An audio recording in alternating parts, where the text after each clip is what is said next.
Hey ladies and gentlemen, welcome back to the channel. As always, it is Nick here, back with your daily crypto news and analysis. And today, we have a lot of things to talk about.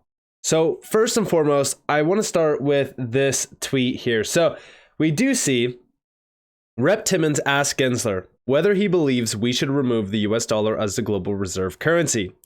Gensler says the SEC works to ensure the US has the best capital markets, which in turn ensures the dollar is the leading currency. A very long way of saying no. Now, I find this very, very interesting. The reasoning behind this is because we have seen extreme, strict, and ultimately ridiculous actions from the SEC against crypto. And now it kind of makes sense. Right? Because crypto itself is extremely dominant. It's a dominant force to be reckoned with. As we look at the overall markets around crypto, it has drastically increased in value well over a decade and just recently hitting a $3 trillion market cap. With that, right, as we do look at what's happening around crypto, we are starting to see a lot more money pouring in. We are also starting to see a lot more recognition from the retail sector, and also mainstream media has been going rampant with crypto for the last couple years. Combine all of this with the US dollar's reserve status weakening outside of the US. Well, what do they want to do? They want to get rid of anything that is US. They want to get rid of anything that is not dollar dominated. Meaning crypto. Because within crypto, yes, technically there's a lot of individuals utilizing the US dollar, but there's also a lot of individuals that are utilizing crypto exchanges, decentralized exchanges that aren't really tied to the US dollar itself. There's also a lot of taxpayer money that is being missed out within decentralized exchanges and DeFi itself, which is why they want to go after it. It's all about money. It's all about greed. And it's also about control and power. They want to make sure that the US dollar remains the global reserve currency. I believe that crypto actually is a risk to that. But the way that we could retain the US dollar's reserve status is also by adopting, utilizing, and innovating with crypto technology. But if we continue to push that outside of the US, well, that begs the question, what is really going to happen with the US dollar? Very interesting. Now, also over here, we do see the US dollar accounts for only 47% of the world's foreign exchange reserves now. It was 55% in 2021 and 67% in 2003. De-dollarization in full force. When it falls another 10% points, the US economy will feel the pinch. Inflation, higher costs for imports, etc. Yes, in fact, hyperinflation. There is going to be so much US dollars flooding back into the US that we are going to have so much money that we have no idea what to do with. And this might be beneficial for most people. Like, people might be thinking like, oh, well, that's a great thing. No, it's not. That is hyperinflation. The US dollar has been flooded in terms of the global financial system. With this, as we look into what's happening around the US dollar, we are seeing a lot of the problems arise from this. We have massively printed. We have grossly inflated the dollar itself. And with that, well, guess what? We see nations pulling out of the US dollar. They don't want to utilize it because as we were destroying our economy, foreign nations were feeling the pain a lot more than us. Because again, the US dollar as a reserve currency hurts everyone. Whatever actions the US does, well, it affects everyone. That's why these nations are fed up with it. And over here we do see Justin, Treasury Secretary Yellen says economic sanctions on Russia and other countries put the US dollar's dominance at risk. You don't say. We have been reporting on this for a whole year on the channel, actually.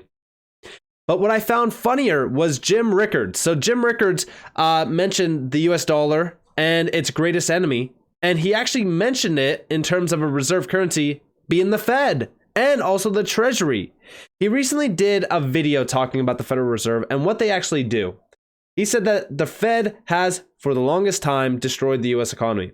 But now he's also saying that the Treasury is the greatest enemy of the reserve currency status. And as we do scroll down here, we do have a few quotes. The greatest enemy of the dollar as a reserve currency is not all those other countries. It's the US Treasury. The US Treasury has weaponized the dollar, frozen the reserves of the Central Bank of Russia and other countries looking around saying, hey, what if they don't like what I did? What if they don't, like one of my policies? Are they going to, freeze my reserves? If you say, I want to get out of the dollar as a reserve currency, the only really good alternative is gold, which we've started to see a lot of nations actually pinpoint to. And also, by the way, Russia has been stockpiling gold for well over 10 years now. And also, same with even the other BRICS nations. And then down here, we do see that's a big deal. The dollar is being attacked from all sides. People are looking for substitute payment currencies. And yes, as we look at the growing group of nations, which includes China, Russia, India, Malaysia, Saudi Arabia, have made efforts to reduce their reliance on the US dollar. Recently, China and Brazil reached an agreement to replace the US dollar with their own currencies in trade transactions. Moreover, Asian countries have agreed to reduce their reliance on the US dollar for trade settlements, and the BRICS nations are reportedly working on creating a new currency. Again, all of this is happening in real time. And now we finally see the US waking up to this. And over here, we do see de-dollarization is happening at a stunning pace. I'm telling you, now we are starting to realize it. Now we are starting to see it. 2022 was a big accelerant for it, but it was even happening behind 2022 as well. For over a decade, this has been happening. Since 2008, we see nations moving away from the US dollar, stockpiling gold, preparing and targeting the weakest time. They've been waiting for this. And now they're truly utilizing this time for their benefit to get away from the US dollar. And currently right now, I told you guys about the US dollar for 13,880 days, going all the way back here to January 1st, 1985. Okay, this entire time frame, look at this. This is the very interesting thing that I mentioned many times on this channel. So here we have a high, right? Then we have these two highs real quick here, followed by this high here. Do you see the problem that's happening here? Look at this. So first off, here is a change in value off of this high going down to this high. A 26.86% drop in value from those highs, followed by our recent high, which is roughly, and let me make sure that I have this on par with it, which is roughly about a 5% drop in value. Now, I know that it's not the same exact drop that we are seeing back here. Obviously, I wouldn't expect a 26% drop from this price. But if this continues on, say for so, it is just like another, 5% or so that we're continuously making. Like, this is going to continue to erode the dollar time and time again. We don't know where the next wick is going to be in terms of the topping point. I mean, going off of these candlestick bodies, this was a 30% almost. Going off of this candlestick body, this was about a 15%. Even if we go off of a 7% drop or so on this, that means the next high for this would be 96. This is going to continue in this trend unless we fix our internal issues. But I highly doubt that we are. Because one, we see the Treasury wanting to print more money, hitting $50 trillion in debt. What do you think that's going to do to the dollar's value? This thing is just an endless downtrend, and it's been like this forever now. This is not going to stop. This high here, followed by a lower high, followed by another lower high. Listen, you don't need to be a rocket scientist to know that, one, the dollar is continuously losing value. It's continuously losing spending power. And when you take a look at all of this leading up to the moment that we're at now, it's no surprise that these nations want to move away from the US dollar. And again, this has been a big thing. We're starting to see headline articles around this. This happened on April 7th. This article got posted. Towards de-dollarization, BRICS advances alternative to the US-dominated financial system. They've been preparing for this for a while now. And the craziest thing that we recently seen was Bangladesh. De-dollarization. Get ready. The next stages will seem so quick. And I even said down here, it's now in full effect. The US is also slowly waking up to this realization, but I believe it will soon be too late. And Mr. Man XRP actually posted this video. Now he's quoting here, or he's hashtagging gold, silver, ammo, firearms, land. I would add food, water, stockpiling up on all of these, because listen, things are going to get rough out there. And this is not me being a fearmonger or anything like that, but when you look at what's actually happening around the world, we are starting to see a major shift. And here we have Bangladesh to pay Russia in yuan for nuke plant. Listen closely to this. G7 foreign ministers are meeting in Japan as we speak.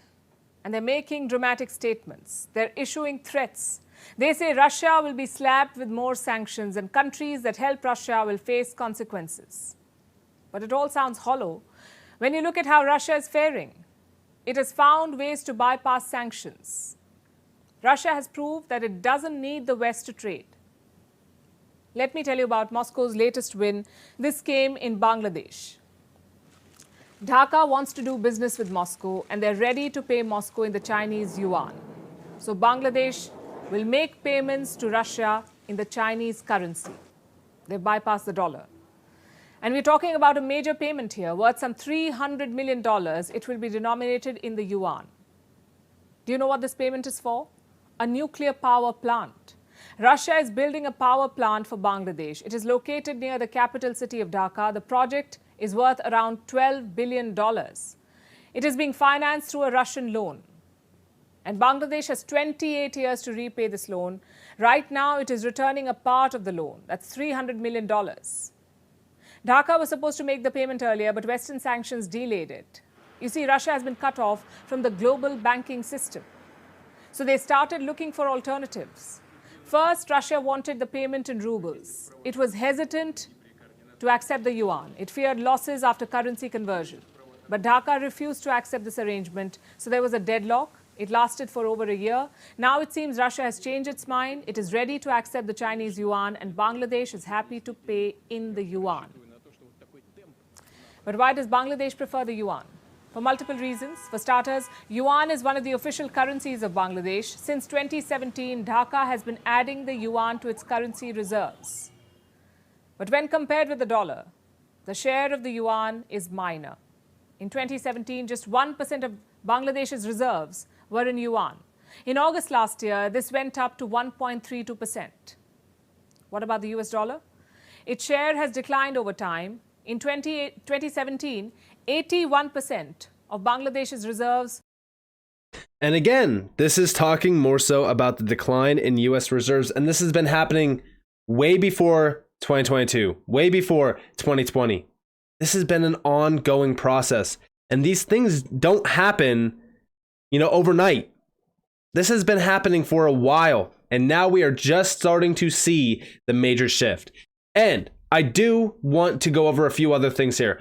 This video here, again, this is Brazil's president talking about who decided the dollar was the reserve currency after the gold standard disappeared. BRICS will be our new currency. Listen closely. Eu toda noite me pergunto por... Just listen in. If you guys can't understand, it's okay. Just watch the captions. Read the captions. Por quê que todos os países estão obrigados a fazer seu comércio lastreado no dólar? Por que nós não podemos fazer o nosso comércio lastreado na nossa moeda? Por que nós não temos o compromisso de inovar?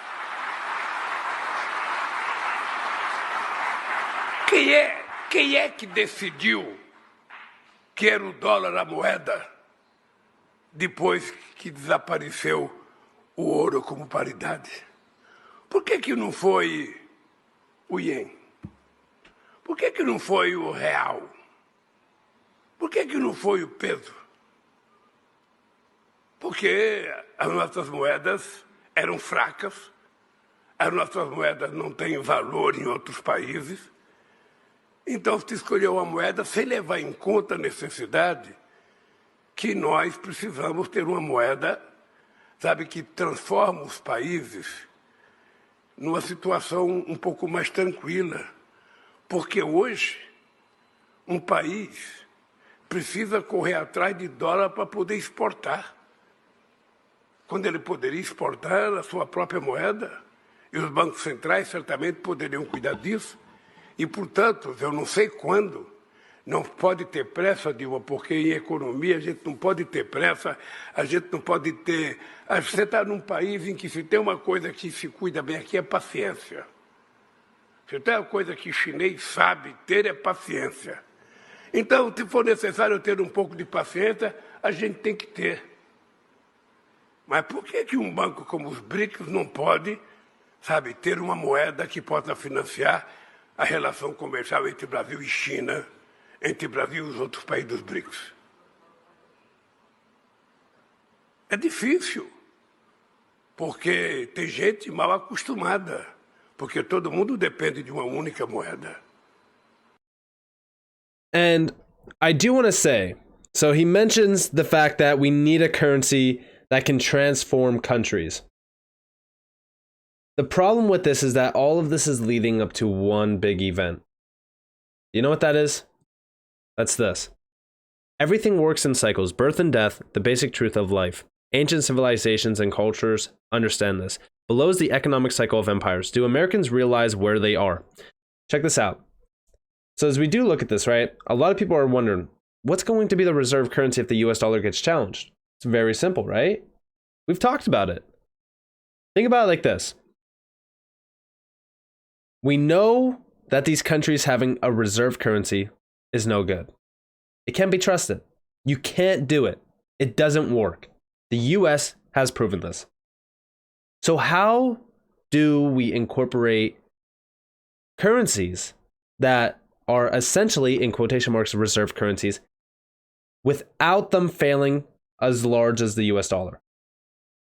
Well, welcome in CBDCs. Now, before you guys rally, no, I don't like CBDCs. But the idea around them is the fact that every country will be tied to their own CBDC. So there's no reserve currency.